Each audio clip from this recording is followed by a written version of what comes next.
Hey folks, Chuck here with Hillbilly Half Acre Homestead. Want to talk to you today about water for your critters on your homestead. I mean, what's a homestead without critters, right? You got the ducks, you got geese, chickens, you might have rabbits, you might have goats, you might have pigs, you might have, who knows what you might have. But they all need the same basic things. They need shelter, they need food, and they need water. Well, today we're going to talk about water. Let me tell you what you need, okay? This I got from Amazon. Okay, there's this bag, and this bag. As you can tell, these been around a while. They've been in storage. That's not what I'm looking for. Right here. Now this is way different than the ones you get from chickens, and birds and what have you. This is a water nipple, okay? It's got a little hook here, it's got a little hole here. Now what I did was I got on Amazon, and I think for less than $50 shipped, I got 100 pieces, so less than 50 cents a piece for. Now I'm not talking about each piece. I'm talking about I got one of these, one of the little springs. Okay, the spring. Now what it does, it'll connect in that little hole there on that side of the nipple. And of course the camera's rolling, so I'm going to have difficulty. My hands don't work like they should anymore. Anyway, okay. Now there's that. Okay. And the spring is hooked onto the nipple, okay? This you connect onto your cage wire, okay? You connect that first, all right? This will go inside your cage, obviously, and this little hook will hook, you pull it over until it's tight, you hook that onto your wire. That'll make this part go through your cage, okay? Your rabbit can come up to that, they bite or lick on that, push it down. No, it doesn't work like a water bottle. The reason being, here's your water container. And you can use as big a one as you want to. You can hook it. You can put up a water tower if you want to, and hook 1,000 or 2,000, 5,000 of these things to it if you want to. I use a water bucket. Reason being is if we medicate, we want this to go empty in 24 hours. Because if for some reason if you have to use an antibiotic, most antibiotics are rendered ineffective within 24 hours of dosing. So we want this to get empty, or we want to be able to control if we have a few animals on the system, we will put a lower amount of water in here, mix medication that's needed with it, put just enough in here that they will empty out in 24 hours. Now my rabbitry right now, my does, out here where my does and my buck is, y'all have been out there with me, there's 5 does out there and a buck. And this system right here, there's a similar system to this out there. There's a bucket hanging up that we keep full of water. We'll fill it up about twice a week to feed or to water those 6 animals out there. Now keep in mind, now these are either gestating, meaning they're pregnant and raising, growing babies inside, or they're milking does. All the time, they're either gestating or lactating. Okay, one of the two. Either case, they're going to go through a lot of water. Rabbits do not sweat. They do not sweat. So when they get hot, they're going to consume more water. And I don't know if this camera's going to focus, but I'm going to hold this up here. See what that nipple looks like? This little hook, it'll hook to your cage. This hooks to your cage to help hold it tight.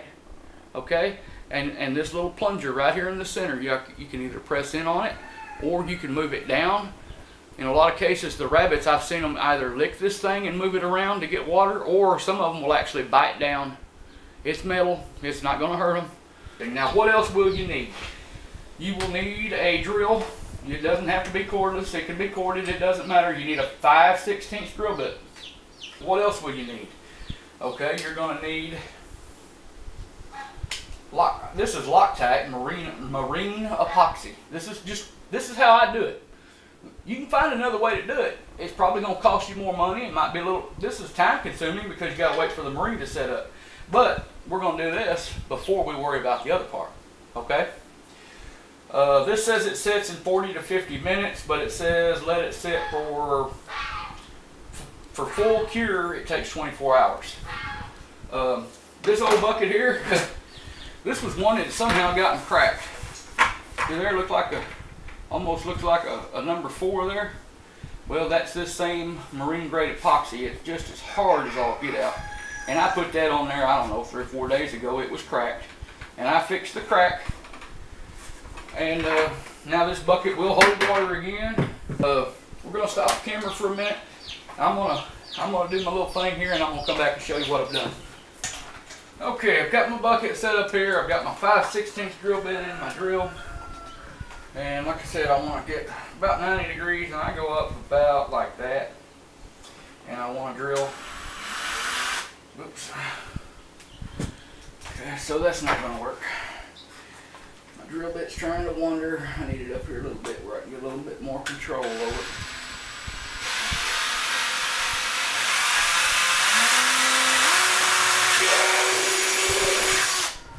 Okay. Got our 5/16 hole in there. Now, if I remember correctly, and there's no guarantee that I do, this was just a tad larger.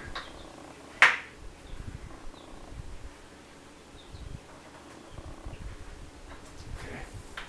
So what I need to do, the next size drill bit will be too large. So what I'm going to do is just something like that right there, just a little at a time. I don't want to overdo it. That is for certain. Okay, now see the way that sits in there. Oh, let's grab another one. See the way that sits in there, but it doesn't go all the way through. That's kind of what you need, but I think I'm gonna enlarge that just a bit more.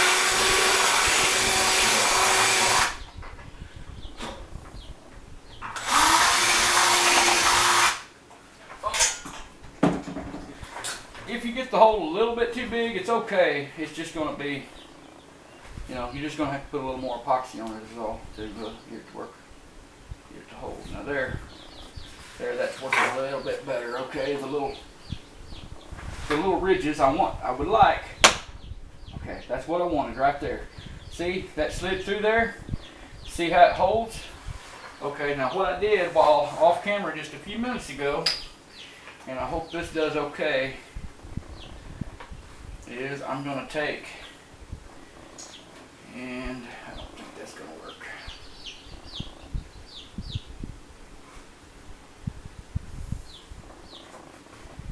Well, what I'm going to do, I'm going to find something to prop under here that'll hold that up off of there. To hold it up off and hold it tight, the ridges inside tight against the bucket, so I can put the epoxy on.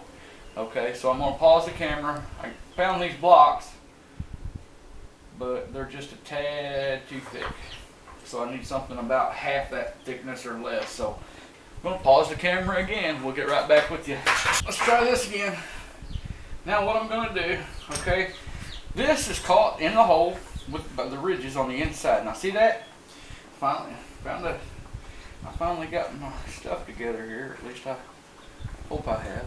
Now see, I'm sliding that in. Now the reason we do this is because it holds that up, and if you had it right up against the bucket, you wouldn't be able to get the tubing on. You know, we can epoxy this whole piece right straight to the bucket, but your tubing wouldn't slip on. So what I've done is I've gotten 2 blocks of wood, actually just, you know, I guess just a couple of little shims there.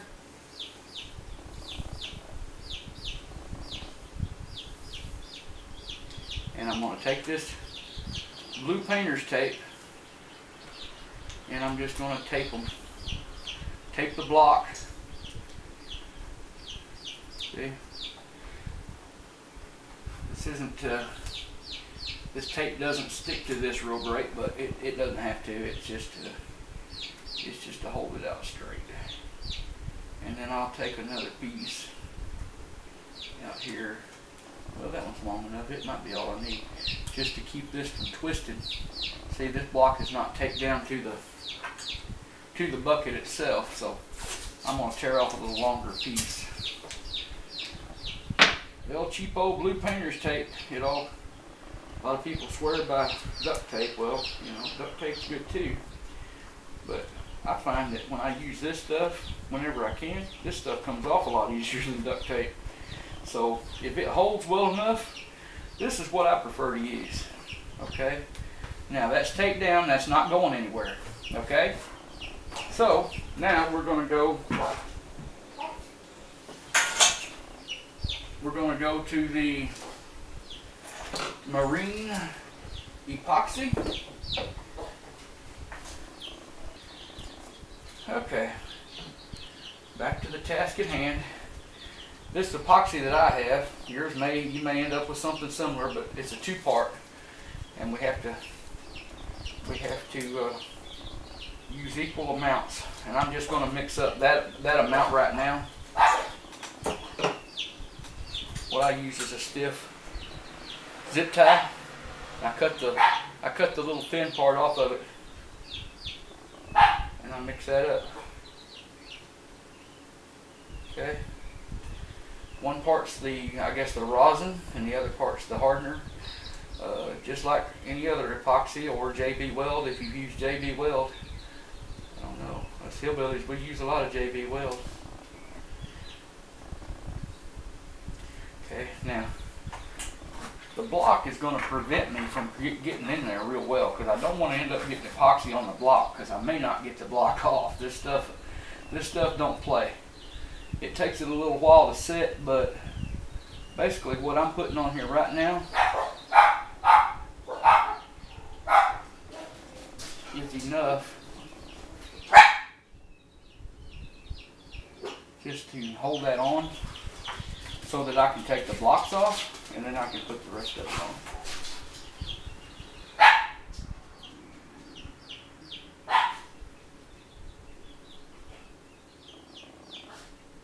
Just like that.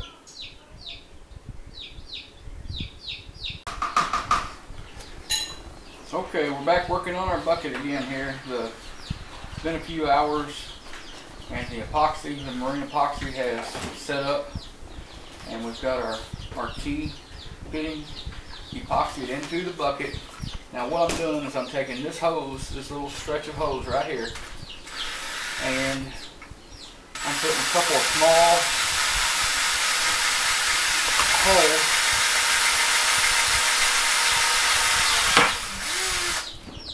okay, and what I'm going to do now is I'm going to take a zip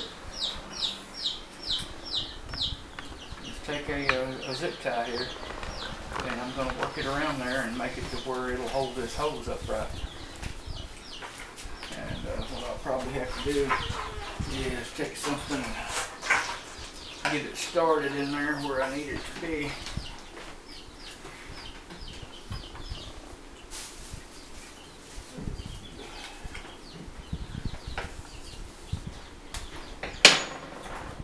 Okay.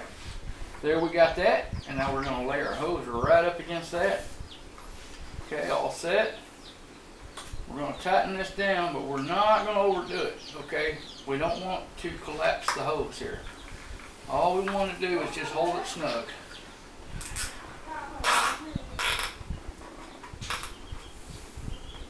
Okay, just like that.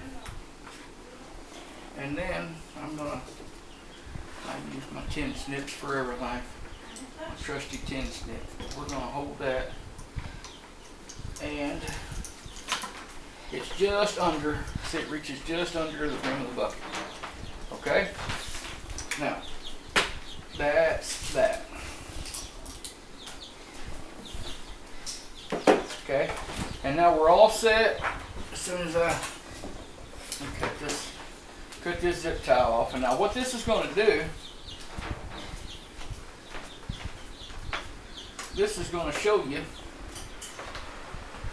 if you hang this bucket up somewhere where you can't see in the top of it real easy to see what the water level is, when you have your other hose hooked onto this, and it's going to go out to your individual little waterers on the cage, okay, then you fill this bucket up with water. As the bucket fills up, this tube is also going to fill up, okay, and the water level in the tube is going to show you the water level in the bucket. Now over time it'll take a little while. This hose was coiled up, so it'll take a little while for that hose to to get straightened out right there. Now the reason I put it where I did is obviously you can see in there. That way we're not drilling actually into the bucket. We don't have to worry about water leakage, but we can still have that zip tie there to hold that hose secure. Okay, and now we can go to the cage and we can install our individual water pieces and all of our keys and our hose, and we can get that installed on the cage and get these guys set up with an automatic watering system. So we'll get that set up and we'll get back with you.